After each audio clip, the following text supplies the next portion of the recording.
The supreme leader of each Brotherhood of Steel chapter is the High Elder. While all the elders are supposed to report back to the Council of Elders on the West Coast, in theory, in practice, each chapter's elder has effectively been that chapter's autonomous ruler, with complete control over the chapter and what the Brotherhood does in their area of influence, sometimes for good and sometimes for ill. In this video, we're going to rank some of the major elders in the entire Fallout franchise from least to greatest.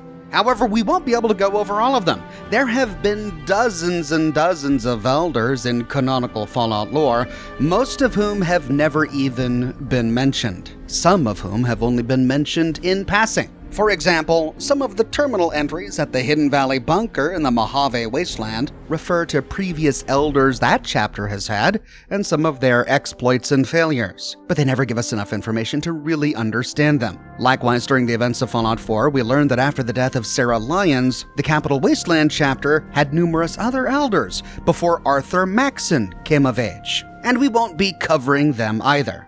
And so, coming in at number 11, is Father Elijah. The courier meets Father Elijah at the Sierra Madre, and when we meet him, he's not a Brotherhood elder, but he recently had been. Father Elijah originated on the West Coast. He grew up in the Brotherhood there and became an elder there, but he had a major disagreement with the other elders on the West Coast.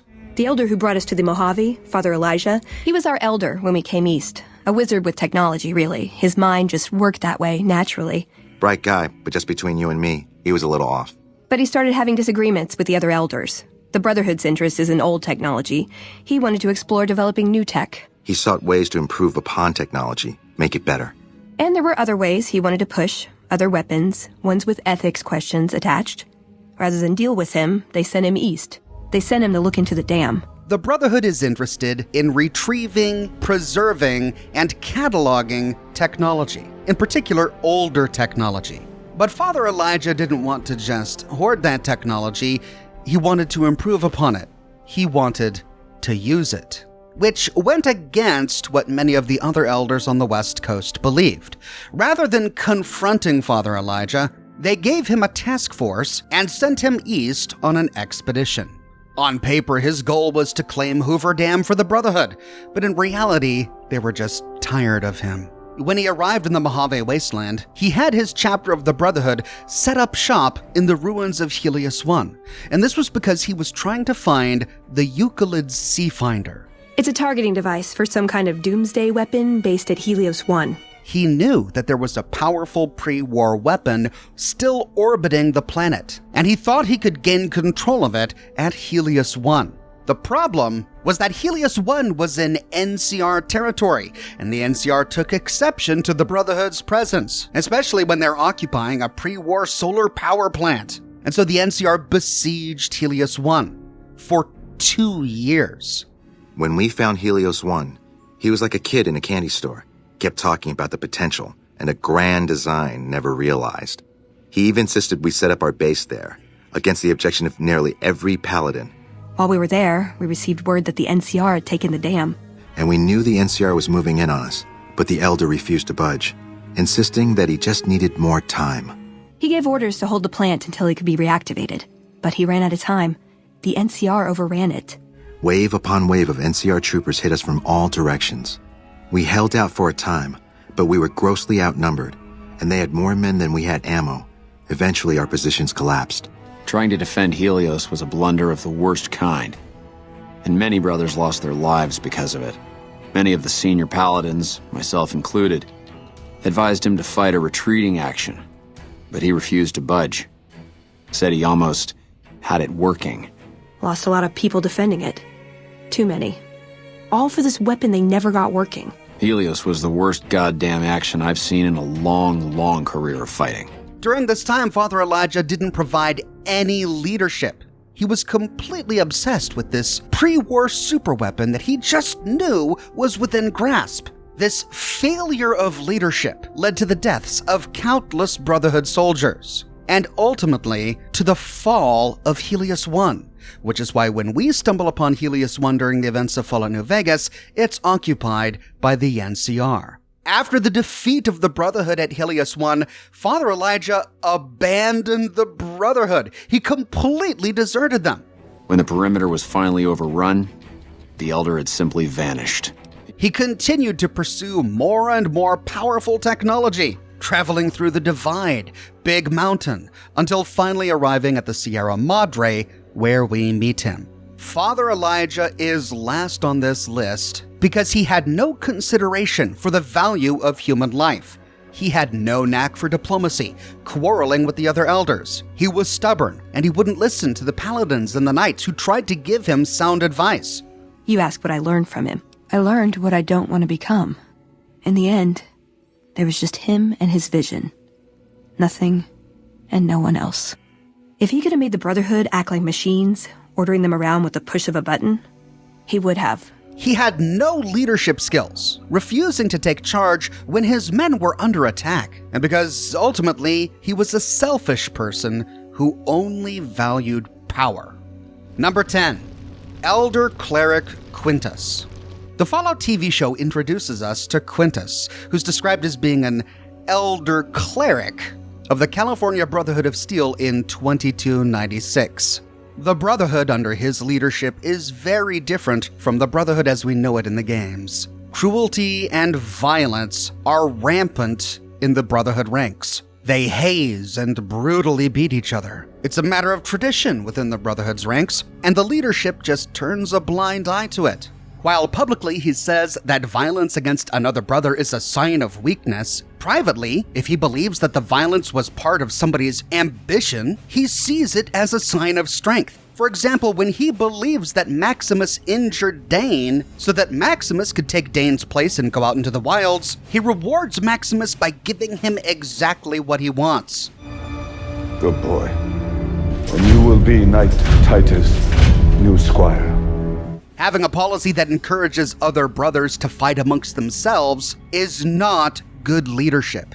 While all of the Brotherhood chapters inspire discipline within their members, Quintus's Brotherhood takes this to an extreme. He not only expects discipline, but he makes ritual an important part of the daily life of a Brotherhood soldier and punishes soldiers who go astray publicly and brutally. You know what they do to squires that don't do their job? They string you up, Maximus, by your lungs, and they hang you and let the vultures come get you.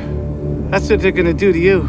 He rules the Brotherhood with fear. He gives higher ranks and boons only to people whom he thinks he can use. He doesn't think that power or respect is something that you earn. He thinks it's something that you take. You think you're the first squire who coveted his knight's armor? And yet power is taken, not given. The lesson you seem to have learned. And towards the end of this series, we learn that since he values power more than anything else, he has become disillusioned with the Brotherhood of Steel as a whole, because in his eyes, they're not powerful enough. The Brotherhood has lost its way. We once ruled the wasteland.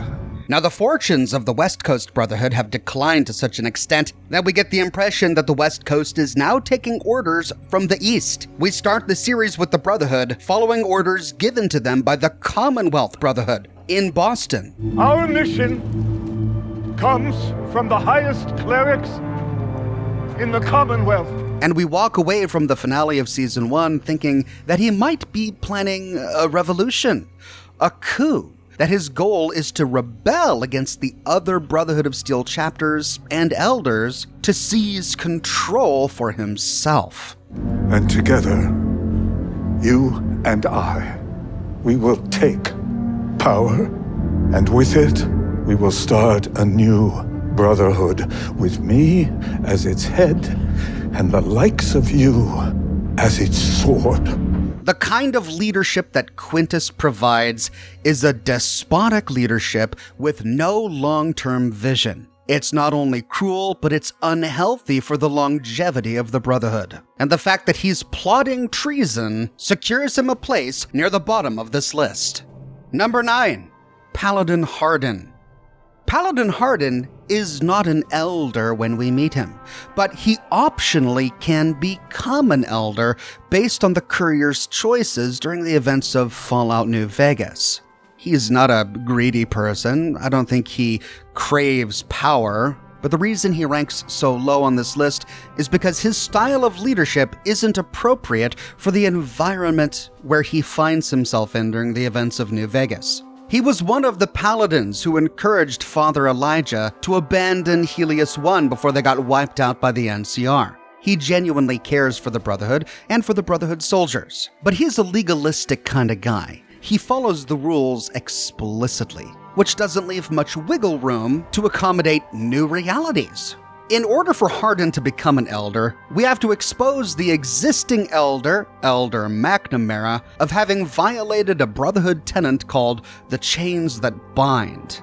The idea behind the Chains That Bind is that each person within the Brotherhood directly reports to a superior above him.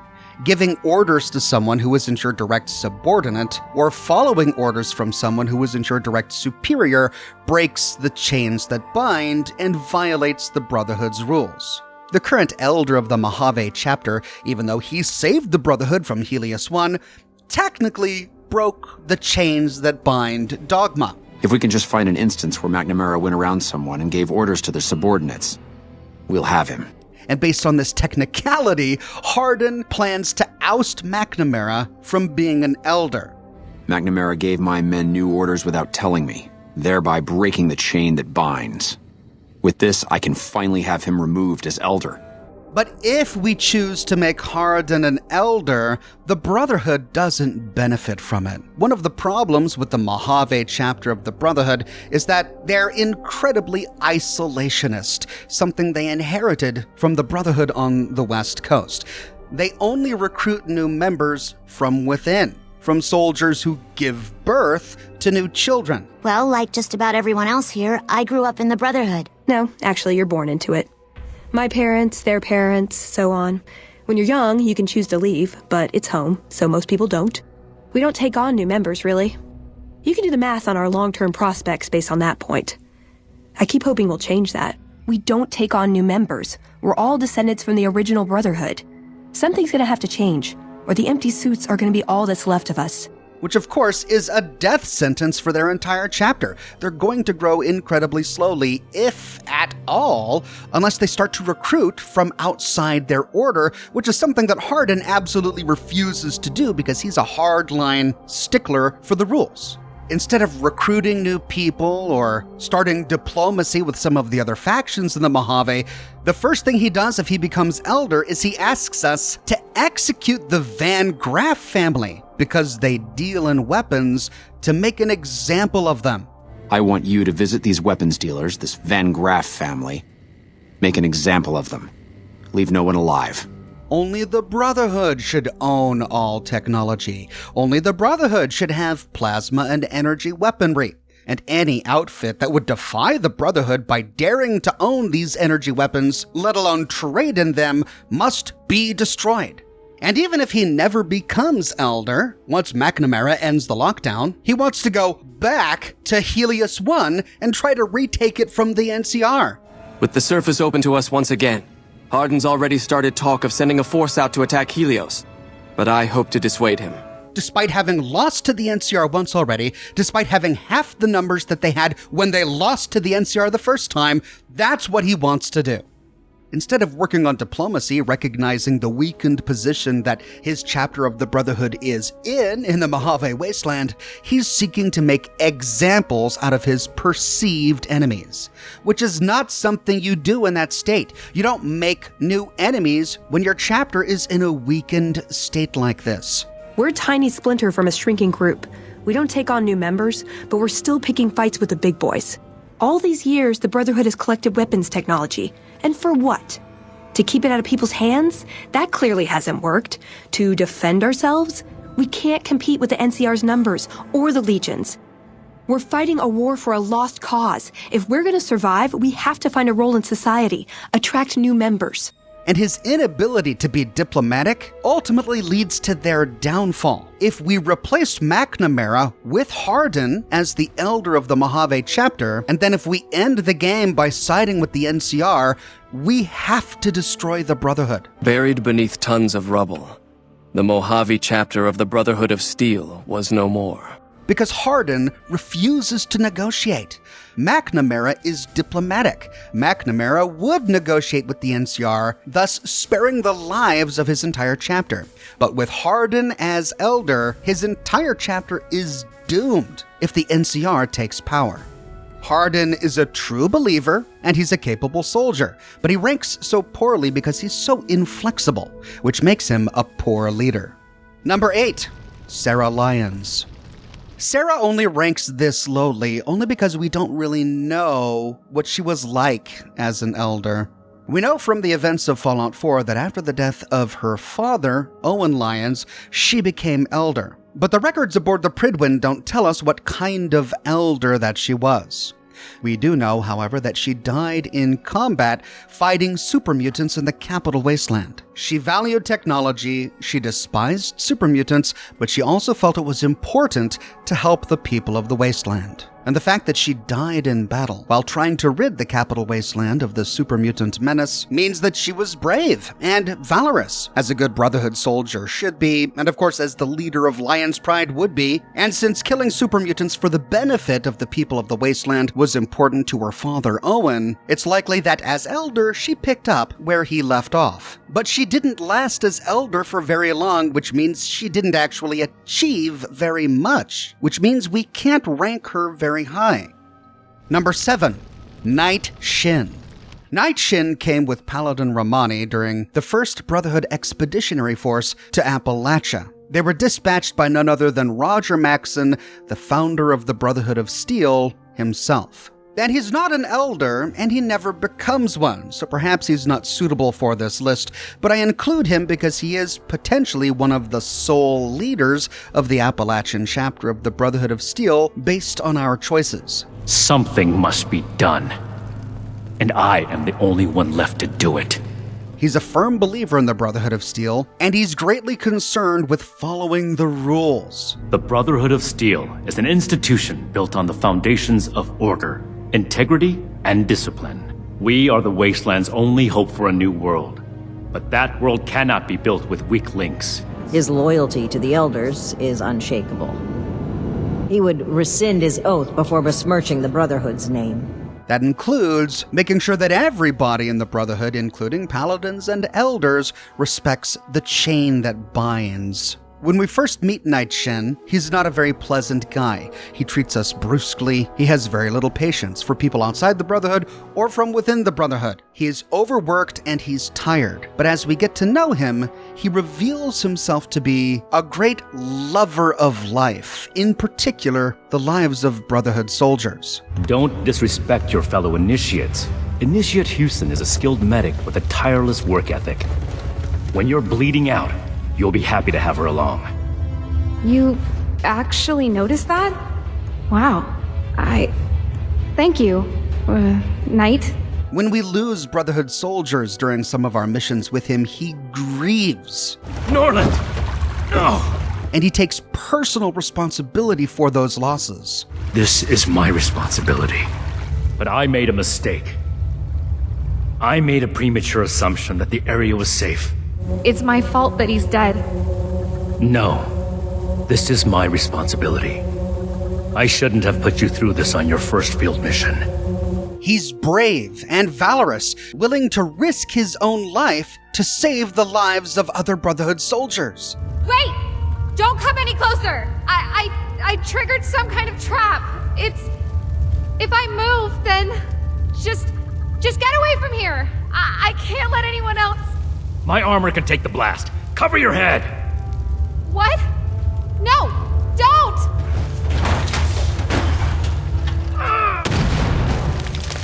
Knife! No. Initiate Houston wouldn't have survived that blast without armor.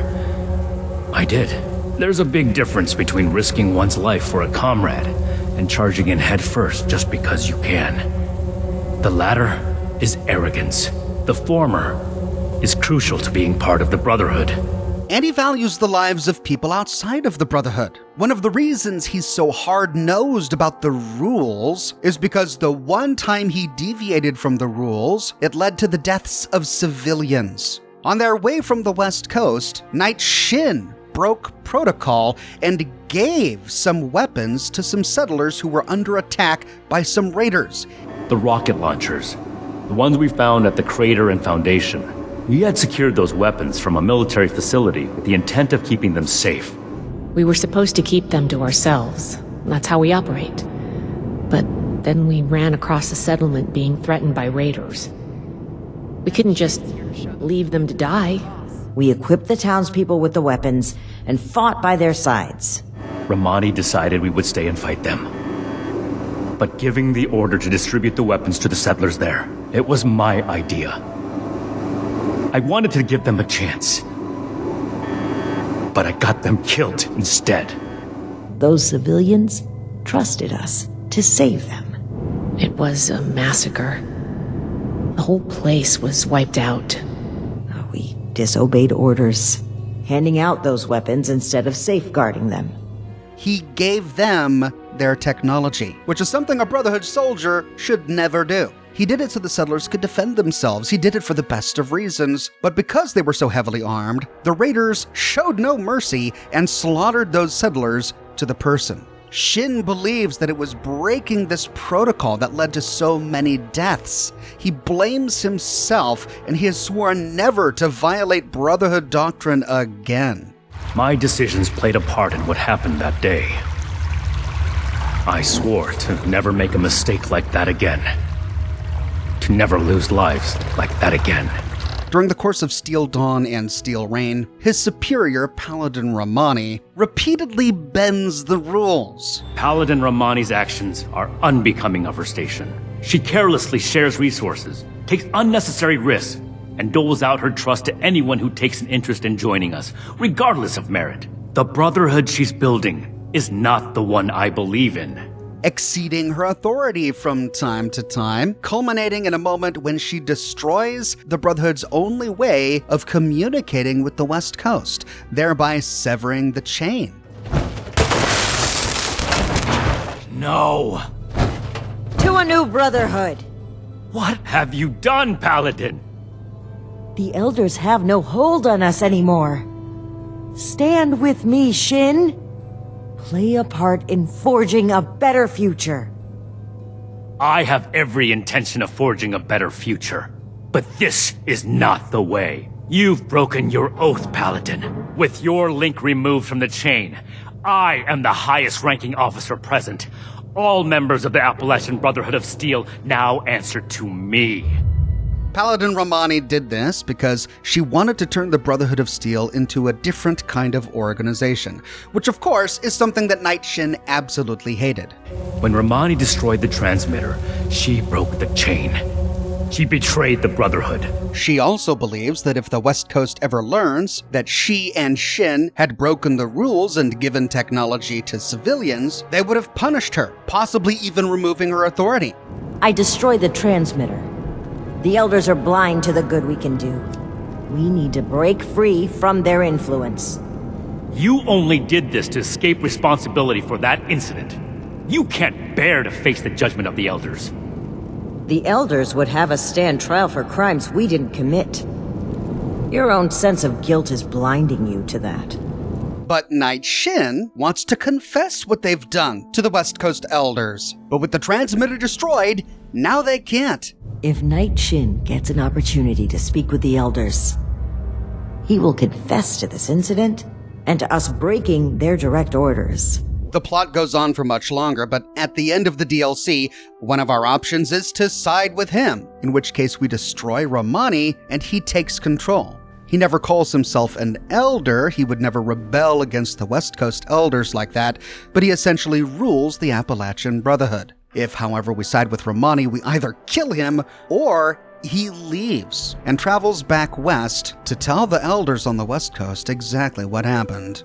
I think Knight Shin is a good and moral man who wants to do the right thing. But like Hardin after him, he's unbendable when it comes to the rules, and it's hard to adapt to new situations, which a good leader would have to do if you have to go and check your rule book first before making every decision. It was a foolish decision to give high-powered rocket launchers to a bunch of untrained civilians so that they could defend themselves. Paladin Ramani shares the blame for that decision, and it came from the best of places, but it wasn't very wise. He realizes that now, but instead of using that moment in time to mature and become wiser so that the next time he judges a situation he makes a better choice, he's retreated back into the Brotherhood Codex, believing that the Codex knows best.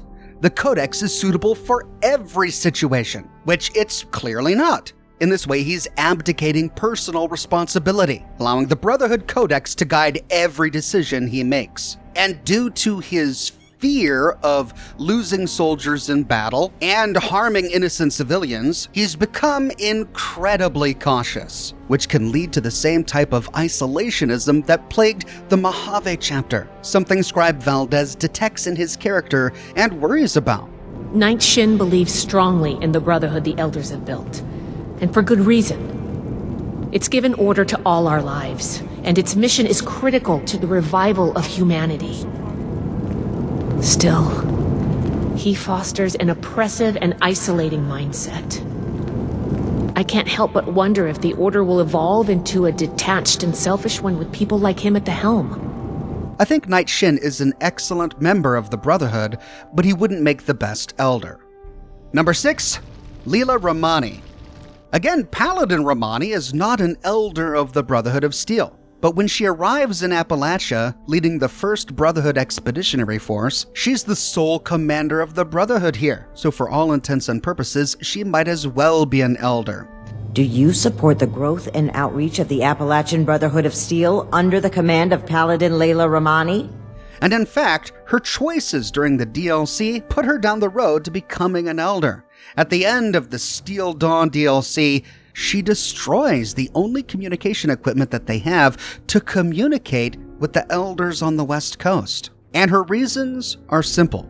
The elders wish to turn their backs on the people they claim to protect. They are obsessed with control, and without their influence, we can focus on what truly matters.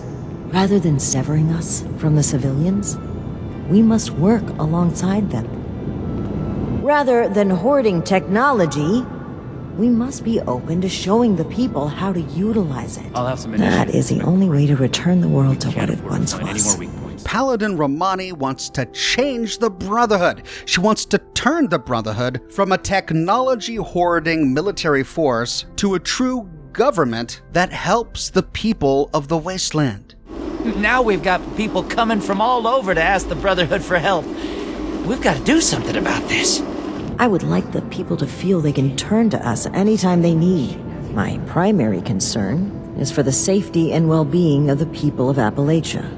Anywhere that human life is threatened, the Brotherhood will be there. I envision the future of Appalachia and its people. Safe, united, working together against common threats. The Appalachian Brotherhood is now free to focus its full efforts on helping the people of this region rebuild. The Brotherhood's rules don't work for every situation, and Ramani recognizes that. For example, at the very end of the DLC, we find some scientists that had previously been engaged in a really morally objectionable experiment with FEV. Shin wants to kill them because they had partaken in this horrible experiment with technology. Those who commit crimes against humanity must be punished. It wouldn't be right to let them run free. Not to the people they killed, and not to the people they could kill in the future. But Ramani sees their value. It's clear that we can't just let them go, but their knowledge could be valuable to the Brotherhood and the people of Appalachia. Think about it. This is exactly why the Brotherhood exists, to safeguard technology. I hate to admit it, but the Elders are right on this. We can't let them go, but we can't destroy what knowledge they have either. Yes, they had experimented with FEV, but not all of them did so willingly. Some of the scientists even objected to what they were doing and aired those objections. It went too far. And quite frankly, I regret bringing the others onto this project. By the time I figured out that Dr. Blackbird was experimenting on humans, I was unable to convince them to pull back. I stayed in the hopes that my objections could save even one innocent person from being experimented on. No excuse will make up for my mistake. That is why I hope to keep living and contribute what I can to the greater good. But all of the scientists are incredibly intelligent, and that intelligence could be used to help the Brotherhood and the people of the wasteland. Under Shin, he would have killed them all because they broke the rules. Under Ramani, we have an option to spare their lives, not only so that they can redeem themselves, but so that the wasteland can benefit. These are smart people. They just need to be pointed in the right direction. They could still do a lot for humanity. But no one is beyond forgiveness. What matters is what they do from today onward. Let's give them a chance to make things right. Ramani, like Shin, is a good person. She wants the best for the wasteland, but unlike Shin, she's willing to break the rules if necessary. However, I think she's also a little bit reckless. Destroying their only way of communicating with the West Coast is highly reckless. It's a forever decision. You're never coming back from that. Yeah, she wanted to create her own organization. She wanted to be in charge. She wanted to direct what was going on. But she can't predict the future. What if something awful happens and they're in trouble and they need help from the West Coast? The West Coast will never hear about it now because the communication equipment has been severed. Don't worry about Paladin Ramani. Her decision may seem rash, but I'm sure she'll correct course soon. At least I hope she will. And the way she talks about the West Coast Elders, the way she talks about the Brotherhood, makes me think that she's not a really good fit for the Brotherhood. They're cowards. Too obsessed with preventing disaster to pave a new way forward.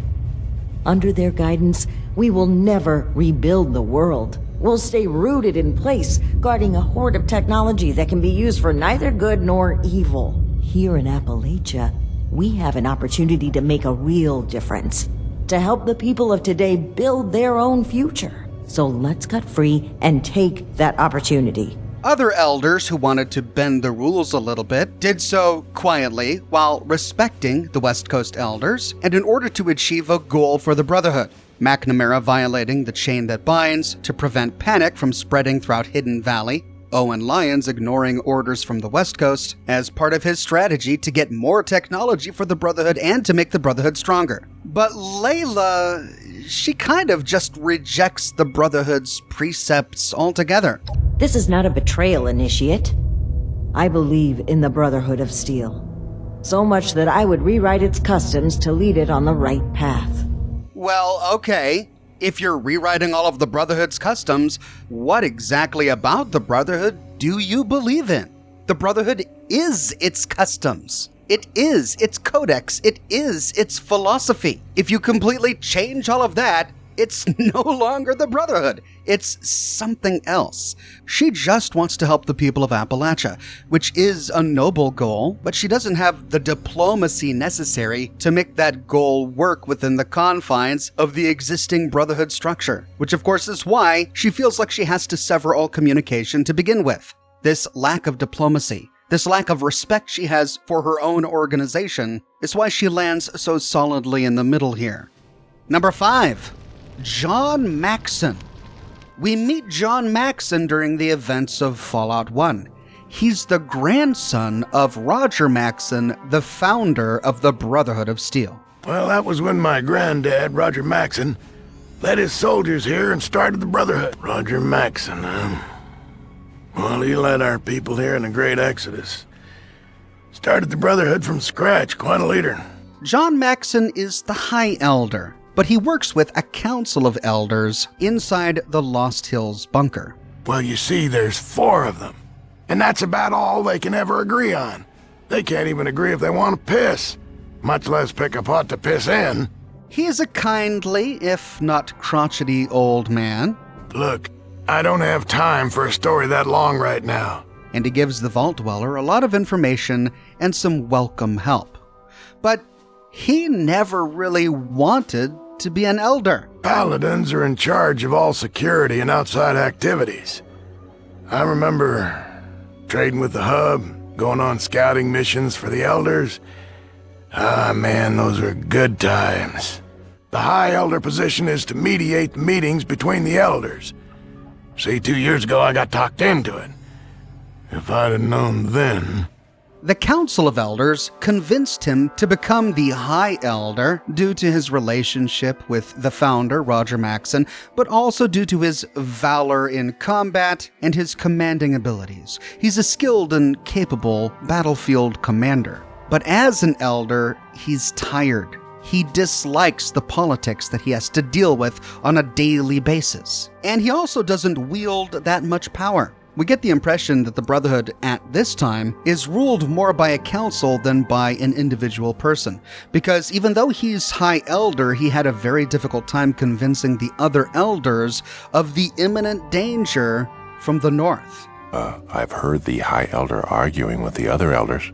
I think there's an army in the mountains, but the Elders, they don't want to act until they're sure. Only John Maxson was worried about a monster army coming from the north. The other Elders completely ignored him, which is why he needs the Vault Dweller's help confirming whether or not there really is a danger coming from the north. We need the information to save lives. Turns out that he was correct. The Master's super mutant army lay at the Mariposa military base just north of Lost Hills. John Maxson is a skilled commander who has good foresight, but he doesn't have a whole lot of power, which makes it difficult for him to achieve his goals as leader of the Brotherhood. And it's a job he doesn't even really like. Number 4, Elder McNamara.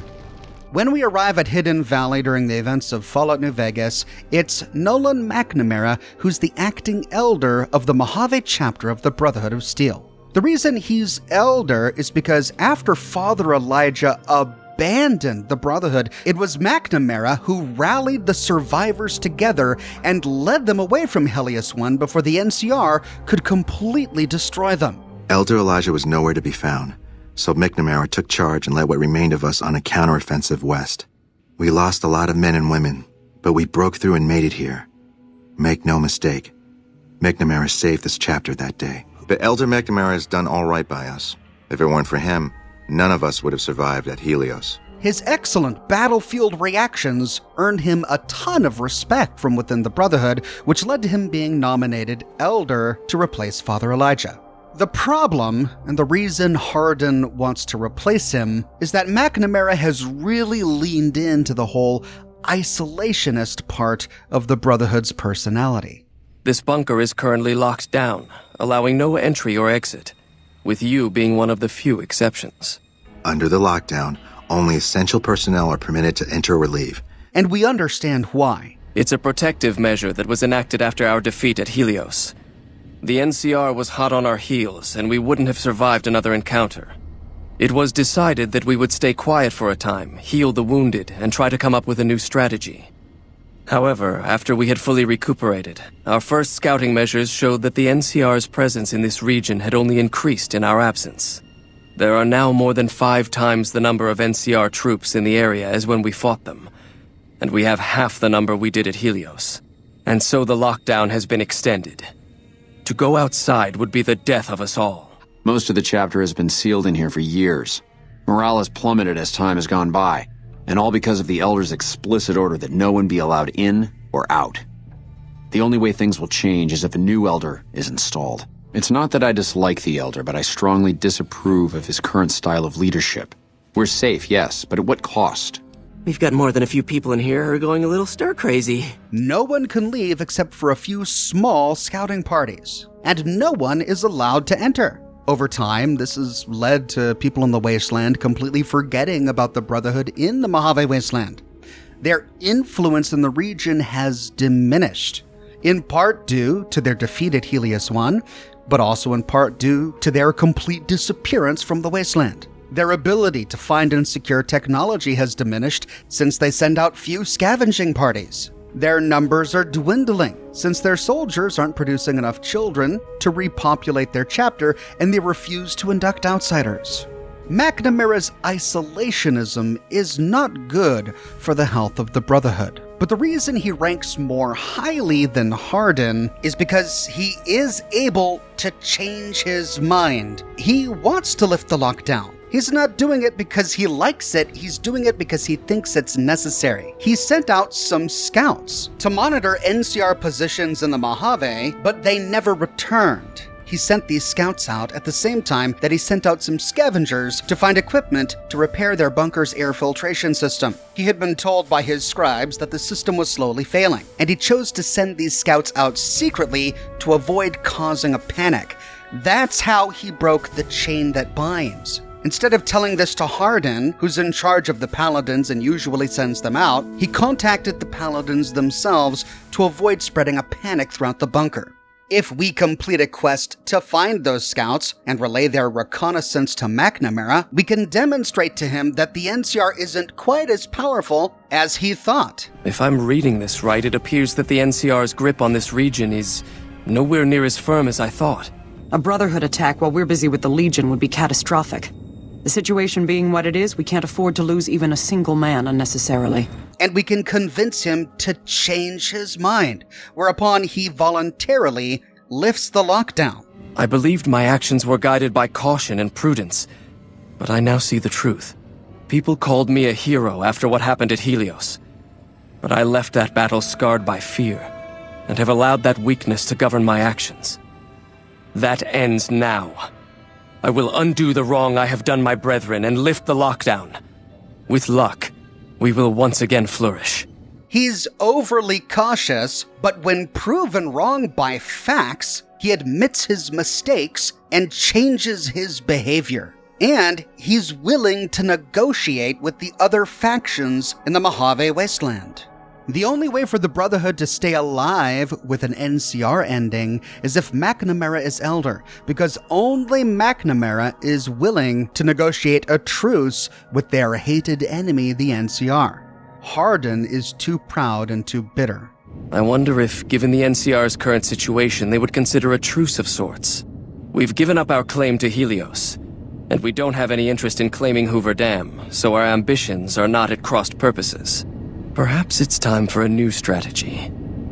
Go to the NCR commander and tell her the Brotherhood is willing to put aside our enmity for the time being. Further, tell her that we are willing to send troops to aid in their coming defense of the dam. My guess is they're in no position to refuse. The Brotherhood and the NCR in the Mojave Wasteland declared an official truce, despite continued hostilities between the two in the west.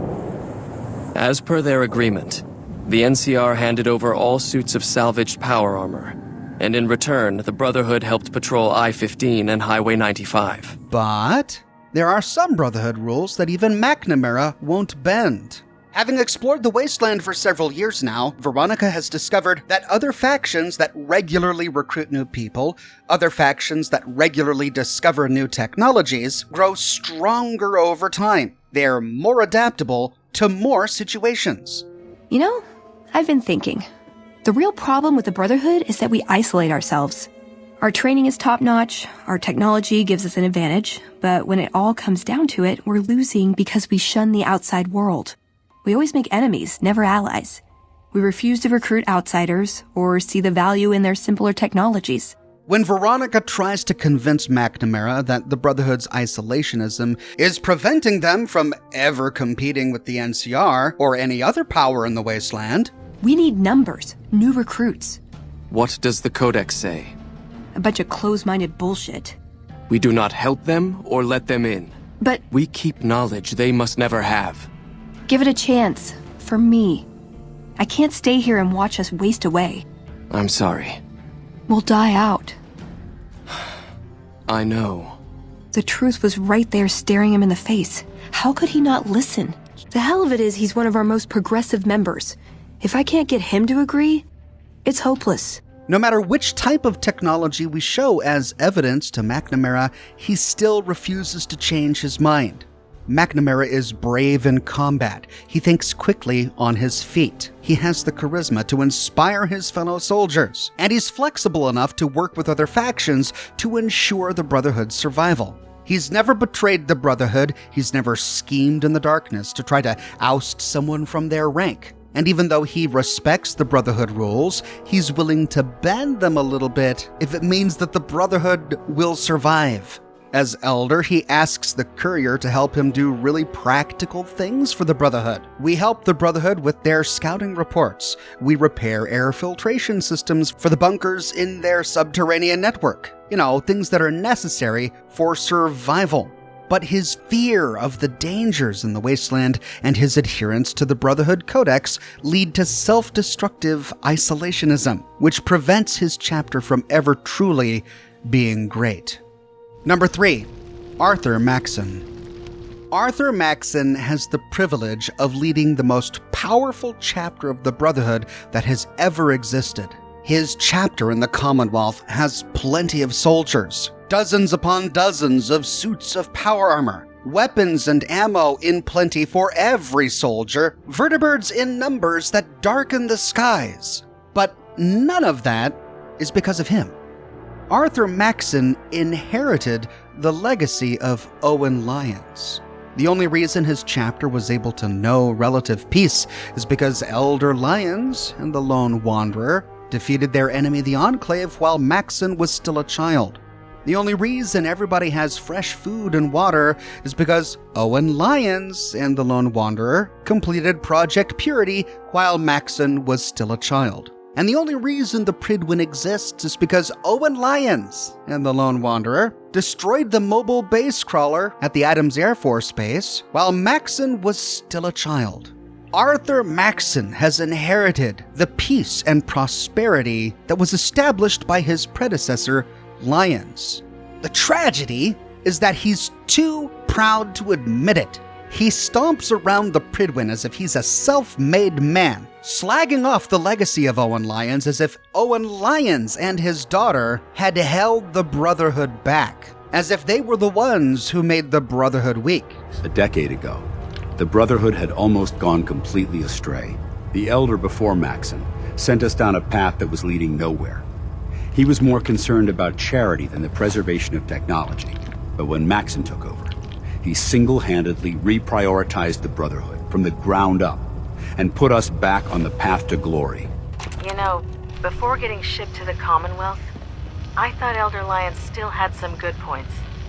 The Brotherhood in the capital wasteland, they were about helping. But this assignment, it's opened my eyes. On the flight here, we passed city after city, buildings taller than I've ever seen, some that nearly clipped the Pridwin. And who uses them now? Mutants. Freaks. Seeing all that destruction, tens of millions dead, brought on by technology run amok, it made it so clear. Elder Maxon is right. The wasteland needs to be cleansed, and we're the ones to do it. He's now here to make the Brotherhood strong. And to his credit, there's a lot about Arthur Maxon that's admirable, which is why he does rank so high on this list. He's skilled in combat. He defeated a super mutant warlord named Shepard while in the capital wasteland. And he fought and killed a Deathclaw in single-handed combat, which is how he got his fancy cheek scar. He managed to reintegrate the Brotherhood outcasts back into the fold. When Owen Lyons was in charge of the Brotherhood, there was a segment of the Brotherhood that didn't believe that Lyons was following the Brotherhood Codex the way a soldier should. They believed he was too generous to the wasteland. I used to like serving with them. I really did.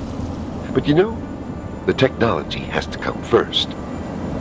Elder Lyons was nice and all, but we don't rescue technology by being nice. And so they splintered off from the Brotherhood, even opposing the Brotherhood from time to time. This schism was a black mark on the reputation of Owen Lyons, and one of Arthur Maxon's great accomplishments was bringing the outcasts back. But he brought them back by turning the Brotherhood away from the altruistic direction that Owen Lyons had led them down towards a direction that hoards power and technology. Maxon is an incredibly charismatic leader. His personality and self-confidence are so great that everyone around him wants to be with him and wants to follow him. Elder Maxson is the supreme commander of the Brotherhood. Without his tenacity and his vision, we'd still be a small group of complacent stragglers, occupying the Citadel and the capital wasteland.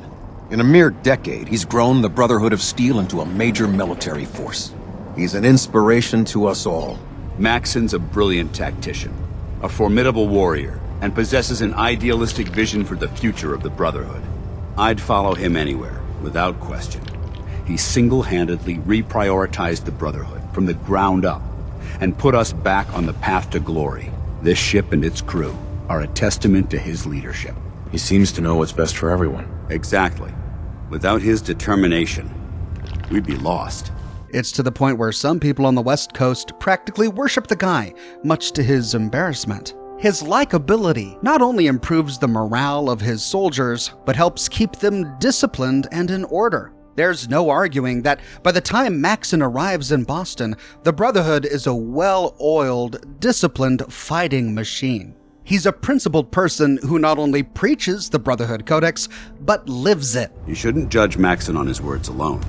His actions prove his sincerity. Having decided that synths are an abomination of technology that must be destroyed, the Institute scientists have created a weapon that transcends the destructive nature of the atom bomb. They call their creation the synth, a robotic abomination of technology that is free-thinking and masquerades as a human being.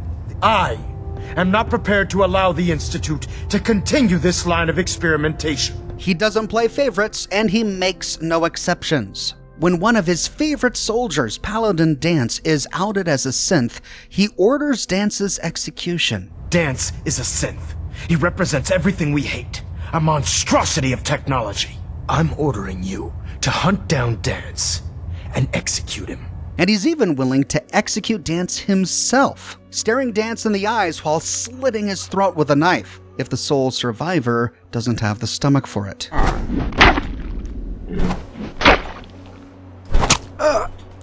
Ad Victorium, brother.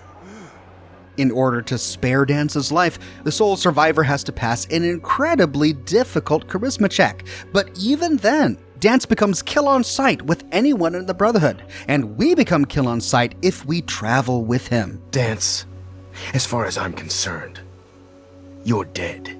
You were pursued and slain by this Brotherhood Knight, and your remains were incinerated. From this day forward, you are forbidden to set foot on the Pridwin, or speak to anyone from the Brotherhood of Steel. Should you choose to ignore me, know you'll be fired upon immediately. Do we understand each other? I do. Thank you for believing in me, Arthur. Don't mistake my mercy for acceptance. The only reason you're still alive is because of him.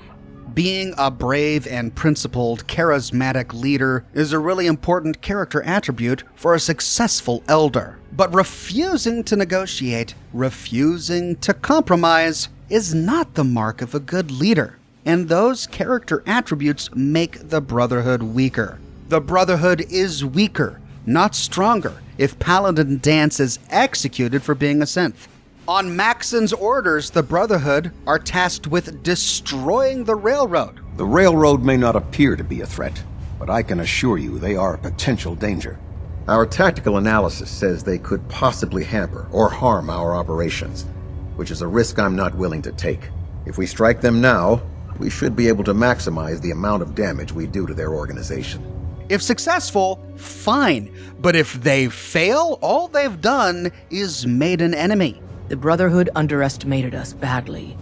Their next attack will be far, far worse. So we do the unexpected. We eliminate the Brotherhood as a threat now, and the key to that is destroying their flying fortress, the Pridwin. What about the Institute? They're not the immediate threat. The Brotherhood is.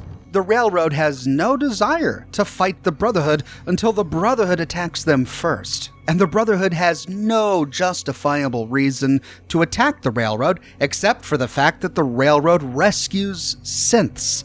In Maxon's eyes, the railroad mishandles dangerous technology. And sure, that kind of talk sounds great when you're giving a speech aboard the Pridwin, but it's not good at making friends. It's not good at keeping the peace.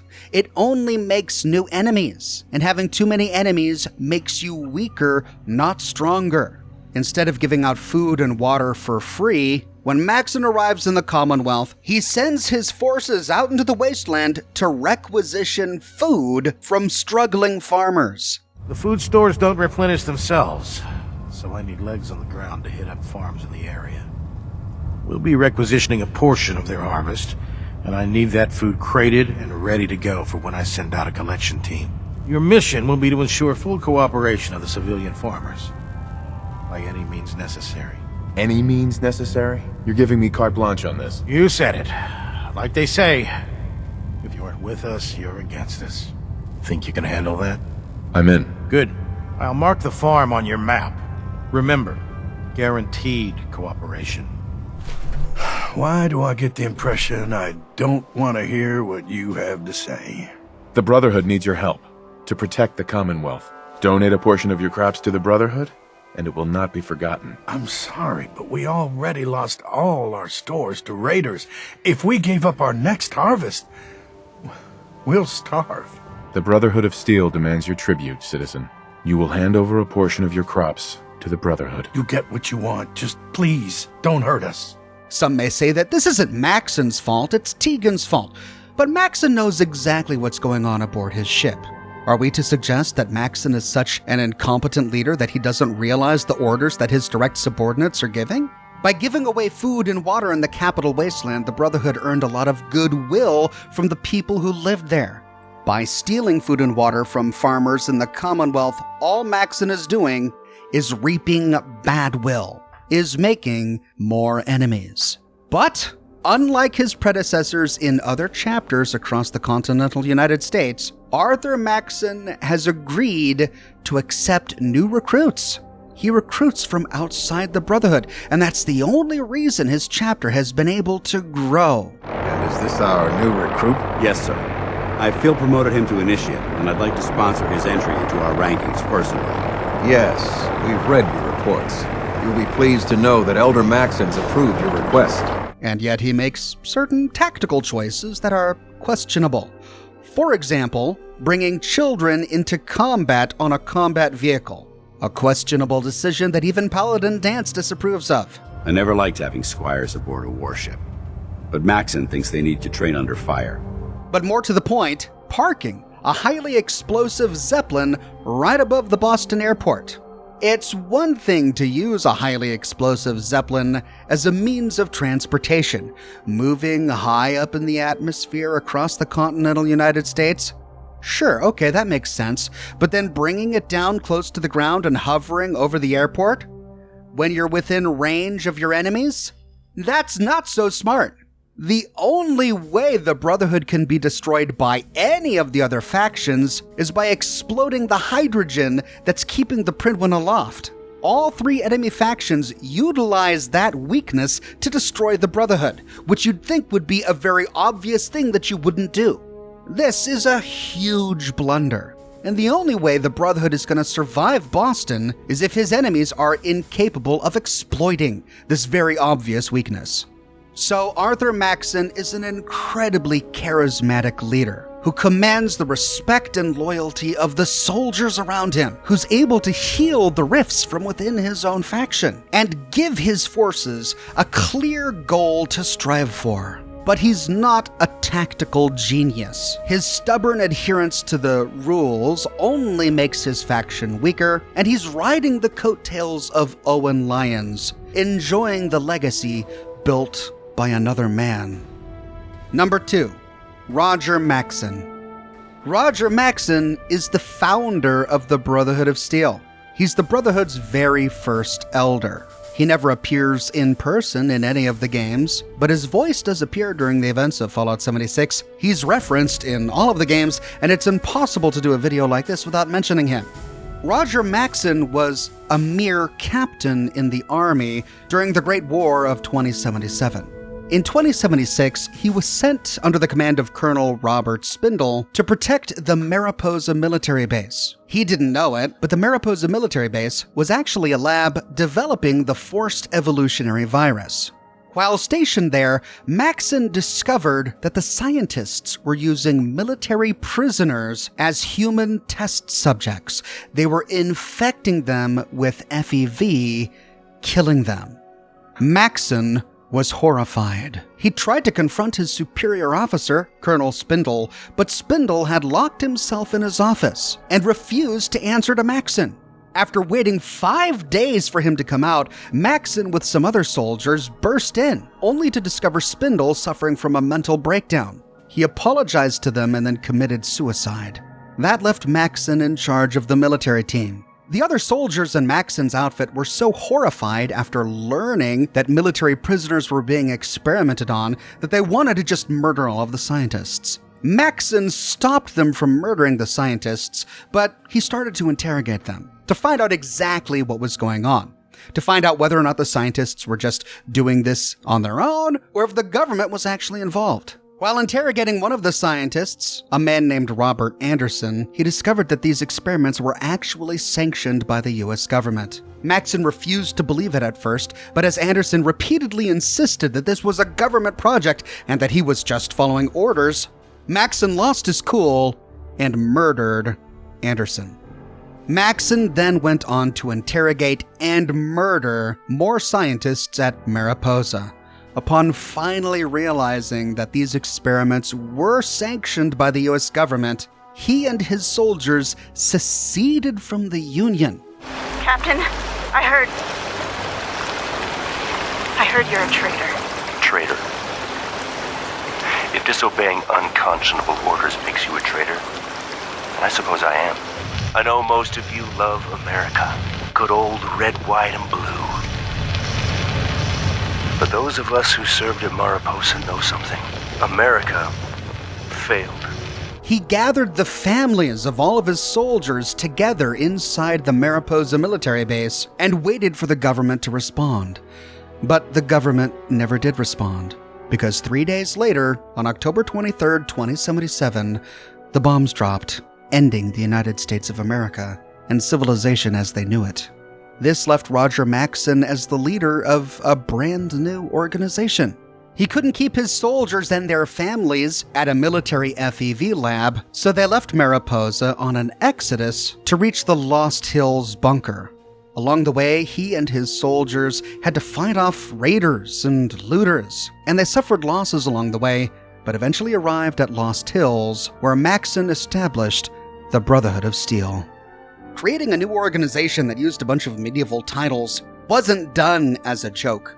It was a conscious strategy. With America gone, his soldiers needed something new to believe in. He needed to create a new mythology. He explained the psychology behind this choice to Elizabeth Taggarty in West Virginia.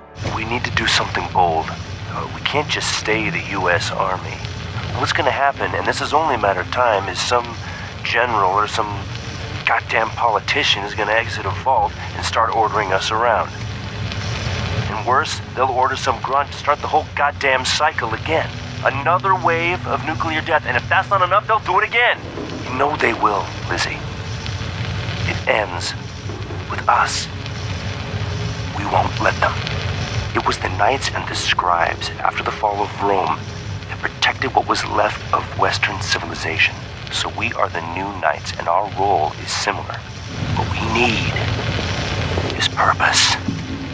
We cannot look to the America of old for that purpose. We have to build our own. And one day, we will reclaim what was lost. Let us forge a brotherhood of steel.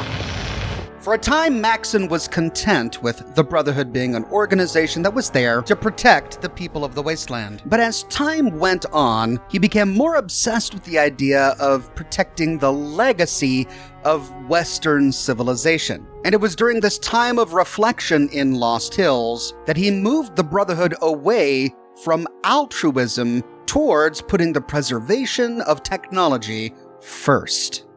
To rebuild that, to reclaim that, our successors are gonna need the secrets of the past. And those secrets are in danger of slipping through our fingers forever. So far, our scribes have been tools to help protect our knights and maintain our bases. That needs to change. The Brotherhood is gonna be more than an armed fighting force. We are going to be the guardians of civilization. So we have to grab every schematic, every holotape, every book, every goddamn note that holds the building blocks of the old world before it is too late. Our scribes will hold on to them, preserve them, perhaps even progress beyond them. And the knights will protect them like a hard shell around a precious seed. One day when the time is right, that seed will grow, and a new civilization will be born. This is why we were born. Don't you see it? Helping your fellow man is a good goal, a soldier's goal. But this, we will be the catalyst that changes the world. Because of what he discovered at Mariposa, he decided that high technology was just too dangerous for anyone else to use but him. The US government certainly couldn't be trusted with technology. They experimented on prisoners with FEV. They dropped nukes. To prevent these kind of atrocities from happening in the future, the Brotherhood needed to control this technology. Only they could be trusted. It was here at Lost Hills that Roger Maxson began to develop his codex, the philosophy that directed the Brotherhood from thenceforth. But unlike his descendants, Roger Maxson actually worked with other survivors in the wasteland. We learn this from recordings of him that we find during the events of Fallout 76. Maxson reached out to Elizabeth Taggarty, an old military buddy of his, who helped establish the Appalachian chapter of the Brotherhood in West Virginia. Over their numerous recorded conversations, we learn more about Maxson's ultimate philosophy, about how important he thought it was for the Brotherhood to work with others, to bring people into their ranks. He never wanted it to become an isolationist organization. Roger, we don't have the men for the mission. The Bravos just keep coming. Then find new men. Think outside the playbook. Elder, you trust the outsiders too readily. They will betray you. You too, Paladin? Everyone around me keeps saying shut the world out, only look out for ourselves. Even my goddamn son. But the Brotherhood alone can't rebuild what's lost. We need them. Hell, our whole plan is for them.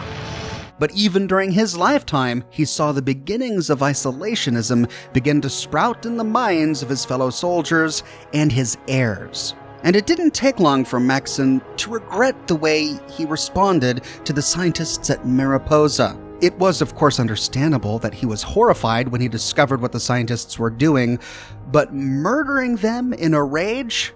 He ultimately ended up regretting that.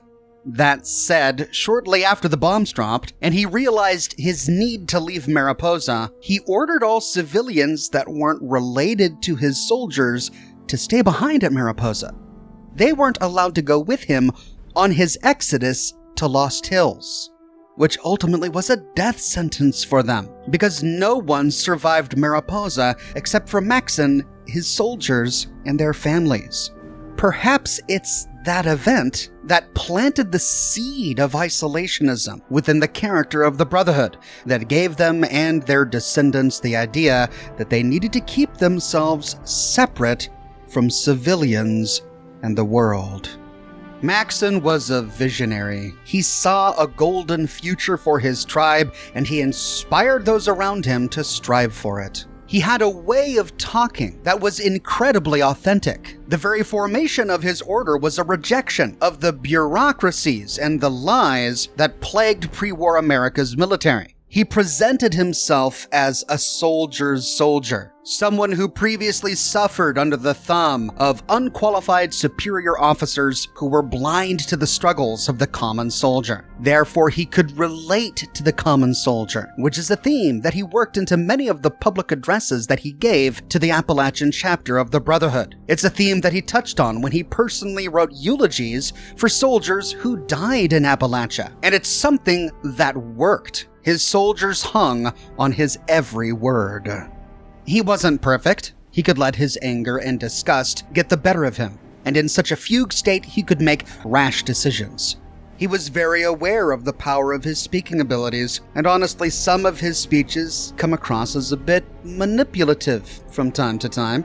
And the Brotherhood's move away from establishing an actual government in the wasteland for the benefit of all people to an organization that hoarded technology first and foremost originated with him. It wasn't something his descendants came up with later. But he still ranks so highly on this list because he was the founder of the Brotherhood of Steel.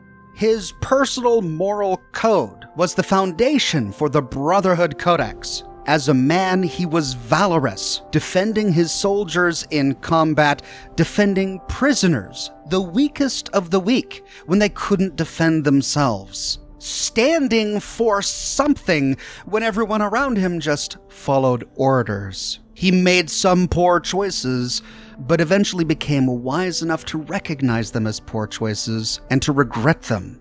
He was charming and charismatic, inspired the other soldiers around him, earned their loyalty, and led them out of a nuclear holocaust into relative safety. He then died years later of cancer, and the Brotherhood only got weaker on the West Coast after his death. Despite his desire to work with other survivors, his heirs became isolationists, which led to the demonization of the Brotherhood. Finally, number 1. Owen Lyons. In 2251, Elder Lyons was dispatched from the West Coast to the East Coast to reestablish contact with the missing Eastern Brotherhood, what we now know as the Midwestern chapter of the Brotherhood of Steel, the events of which were covered in Fallout Tactics. After traveling all the way to Chicago and unable to find them, Owen Lyons led his chapter further east through the ruins of Pittsburgh. Pittsburgh, or the Pit as it was known, was an irredeemable, mutated hellscape. Owen Lyons and his Brotherhood scourged the Pit of all mutants they could find. But before leaving, he saved all of the orphans he could find and brought them into the Brotherhood, revealing even then the kind of man he was. The only reason I'm here is because of Elder Lyons. You see, I grew up in the Pit, but the Brotherhood of Steel came down on the place with a righteous hammer. As they swept through, the Brotherhood policed up every non-mutie child they could find. Me and maybe 20 others. Elder Lyons brought us all back to the Citadel. He said it was the safest place he knew of. All of them became initiates. Most of them went on to become brothers. The man's like a father to me. After arriving in the capital wasteland, Owen Lyons discovered the ruins of the Pentagon. He secured the location, renamed it the Citadel, and it became the Brotherhood's headquarters. There in the Pentagon basement, they found Liberty Prime. Designation, Liberty Prime. Mission, the liberation of Anchorage, Alaska. Better dead than red. In the capital wasteland, Lyons found supermutants, and because their existence was evidence of misuse of technology, he and his forces made war against the supermutants, exterminating them at every opportunity. They keep the ruins super mutant free so people like you can get to people like me in one piece. Without them, we'd be knee-deep in mutie shit. At the same time, he worked with local scientists to try and set up Project Purity, with the goal of providing clean water for the people of the capital wasteland. Ah, the purifier. What an undertaking. The work your father and his team did was amazing. The Brotherhood helped protect them, you know. I will not allow the Enclave to control the one thing that could bring even the slightest spark of hope to these people. Project Purity would mean millions of gallons of pure, clean water for the people of the capital wasteland. As a Star Paladin, I answer only to Elder Lyons. He has given me leave to pursue the restoration of Project Purity as I see fit. Long ago, I helped guard the water purifier against the super mutant horde. When your father left, I escorted the two of you to Megaton. I escorted your father across the wastes. It was the best I could contribute to his efforts to restore fresh water to the people. I haven't worked so hard just to sit idly by and watch the Enclave undo what little we've accomplished here. The project was ultimately unsuccessful, and Lyons abandoned it. But through that work, he made two important connections. He became acquainted with Madison Lee, an extraordinary wasteland scientist. Lyons! I know you're in there! I know you can hear me! You open this goddamn door right now! And James, the father of the Lone Wanderer. But Lyons' Brotherhood never stopped trying to protect the people of the wasteland from the super mutant menace. While the super mutants were indeed an aberration of technology, the West Coast Elders were frustrated that Lyons was focusing too much on saving people and not focusing enough on gathering more technology. The West Coast Elders flat out told him to stop. He was spending too much time and exhausting too many resources killing super mutants instead of searching for technology. And for a while, Lyons played along. He told them that he was focusing on technology, when in reality, his primary goal was to rid the capital wasteland of the super mutant threat. You'd think that discovering Liberty Prime would have been enough for the West Coast Elders, but apparently not. When the Elders realized what Lyons was doing, they cut him off. They refused to send him any more supplies, any more support, and they stopped talking with him. Our orders were, and are, to acquire any and all advanced technology, and we have, to the best of our abilities. But when I realized the extent of the super mutant threat, I felt it was my responsibility to aid the people in their struggle against them. Unfortunately, my superiors back west disagree with my assessment of the situation. They feel I've grown too attached to the local populace. And they're right. Lines of communication were severed years ago. The Western Elders have washed their hands of us. Good or bad has nothing to do with it. Lyons knew that, but ignored it. He decided it was more important to save the people here than to obey orders from his superiors. For years he'd try and persuade them to send reinforcements and supplies, all the while stringing them along, saying he was sticking to the mission. Finally, things came to a head. Lyons directly refused orders, and so the West Coast cut us off. No communications, no reinforcements. When Lyons was cut off, a contingent of his own soldiers were disgusted. They agreed with the West Coast and believed that Lyons had really gone astray. They left the Brotherhood and formed the Outcasts. The Outcasts are a result of my greatest mistake, but a mistake I'm proud of nonetheless. When I came here, I realized for the first time that the Brotherhood's technology could truly save the survivors in this wasteland. I chose to help them, even if it meant putting the Brotherhood's interests at risk. Some of my soldiers called me a hero. Others called me a traitor. The dissenters left my command, calling themselves outcasts to mock me. We lost more allies that day than we ever have to any battle. I cannot fault their dedication, even if I find them lacking in compassion. The outcasts and members of the Brotherhood in other places consider it a waste to protect most people. After all, they say, everyone knows how to make another human, but the secrets to making a P-94 plasma rifle are all but lost. What's been going on? Well, let's see. For years, we've been draining our resources defending the ungrateful residents of this no-man's land. Most of my best friends have either been ripped apart by super mutants or left to join the outcasts. And now an enemy we faced more than 30 years ago has resurfaced, and their tech is still better than ours. We live and die by our dedication to the Brotherhood. To go against orders, it's not something that's done. I appreciate that Lyons believes he is doing what is right, but he should never have disobeyed orders. This was a huge blow to Lyons. With his forces diminished, and with him essentially fighting a civil war in the capital wasteland, it was more difficult for him to hold back the tide of super mutants. And to make matters worse, the Enclave appeared, taking over Project Purity and assaulting Brotherhood forces in the capital wasteland. And now here we are, holed up in our citadel. Low on resources, low on troops. It's enough to make an old man so very tired. Things could have ended very badly for Lyons here, but thankfully, his previous generosity toward and protection of the people of the capital wasteland paid off. By protecting Three Dog, the radio DJ in the ruins of GNR, he bought a ton of goodwill, and Three Dog broadcast this goodwill all over the capital wasteland. The boys and girls of the Brotherhood of Steel continue to fight. The good fight, folks. They've recently stepped up patrols in the downtown DC ruins in response to increasing sightings of everybody's favorite freaks, the super mutants. Without our buddies from the Brotherhood, I'm guessing the entire capital wasteland would have been overrun a long time ago. So if you see a knight or a paladin out there fighting your battles for you, give them a big thanks. Or even better, some ammo. This is Galaxy News Radio, the last free voice of the people of the wasteland. The Brotherhood of Steel makes sure of that.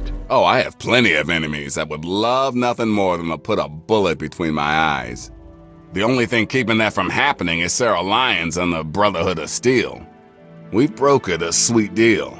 They keep me from taking a dirt nap, and I keep a strong roof over their head. Well, the Brotherhood needed a secure outpost, and the guy who runs the radio station needed to not get his head ripped off by super mutants. It's a mutually beneficial relationship.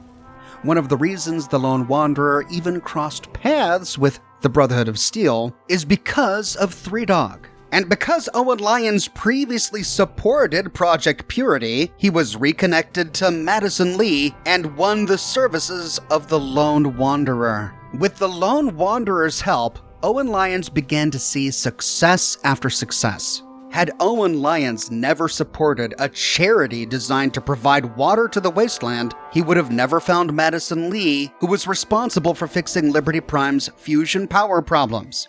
I don't really care for the idea that this is supporting some gigantic military robot. But given the state of things, I recognize the need for it. And had he never supported Project Purity, he would have never known James, and therefore the Lone Wanderer would have had no reason to seek out the Brotherhood. Has it been worth the cost in lives and resources to protect people like you from the super mutants? You tell me. I suspect my daughter's squad helped save your life, and most of our recent recruits have come from those we've saved over the years.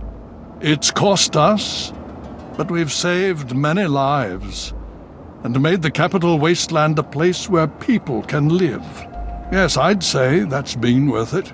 It was only with the help of the Lone Wanderer that the Brotherhood defeated the Enclave at the Jefferson Memorial. Madison Lee was able to complete Project Purity, and the Brotherhood took control, something that Madison Lee didn't like. But honestly, I can't see a better alternative. The Brotherhood under Owen Lyons provided protection for water caravans going to and from Rivet City and many of the other settlements in the capital wastelands, including Megaton. The Brotherhood didn't charge people for this service. They gave the water away freely. After defeating the Enclave at Project Purity, Owen Lyons and the Lone Wanderer chased the Enclave to the Adams Air Force Base, where they discovered the mobile base crawler and completely destroyed it. Because of the goodwill he established with the people of the capital wasteland, he was able to ultimately achieve what the Brotherhood wanted all along: more technology. Technology in the form of the scrap and tech recovered from the ruins of the mobile base crawler. Tech that was used after his death by Arthur Maxson to create the Pridwin. Despite the civil war brewing between the Brotherhood and the Outcasts, Owen Lyons oversaw a period of relative peace in the capital wasteland. Though the super mutant threat was never eliminated, people had fresh water. The Brotherhood had a giant fighting robot and more technology and wealth than any other chapter of the Brotherhood had ever had before. This, I think, makes Lyons not only one of the most successful elders ever, but also one of the most magnanimous. There were really only two mistakes he made, and I'm not sure how he could have avoided them. The first was, of course, the schism that led to the Outcasts leaving the fold. That significantly weakened the Brotherhood for a time, and that rift wasn't healed until long after his death. And the second was that he failed to safeguard his legacy. Despite everything that he achieved in his lifetime, none of it was remembered or valued by the Brotherhood by the time Arthur Maxon took control. I feel like Owen Lyons demonstrated with his choices the best way for the Brotherhood to achieve their goals of hoarding technology. And it isn't isolationism. It isn't taking from those around them. It's bravery and valor in combat. It's generosity towards wastelanders that buys them goodwill. Goodwill that led the Lone Wanderer to the Citadel. All of that was forgotten after Maxon took the helm, but I still think his achievements make him the greatest elder the Brotherhood has ever seen. But those are just my thoughts on the topic. What do you think? How would you rank the leaders and elders of the various Brotherhood chapters? Let me know your thoughts in the comments section below. If you like what I do, you can support me by becoming a member here on YouTube or a patron on Patreon by buying my plush or some of my merch. But more than anything, I'm just so glad you're here watching this video with me today. Thanks for watching, and I'll see you soon with more Fallout videos.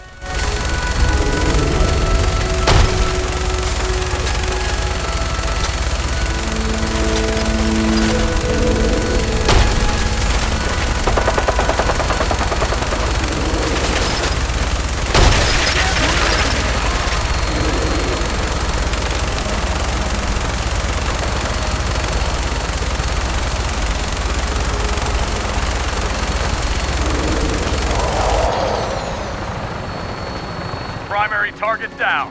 Look at that thing bleed. I'm gonna find a place to set her down and then hightail it back to the Fredwind for repairs.